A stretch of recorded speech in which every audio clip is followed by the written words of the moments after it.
ব্রাহ্মণবাড়িয়ার বিজয়নগরে ঐতিহ্যবাহী শ্রীপুর ইসলামিয়া ফাজিল ডিগ্রি মাদ্রাসায় অনুষ্ঠিত হয়েছে অভিভাবক সমাবেশ।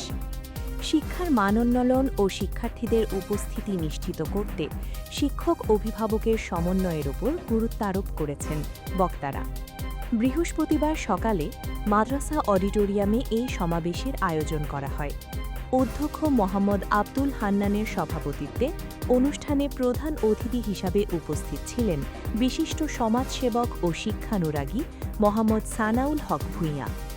প্রধান অতিথির বক্তব্যে তিনি বলেন, শুধু মাদ্রাসায় পাঠালেই দায়িত্ব শেষ হয় না।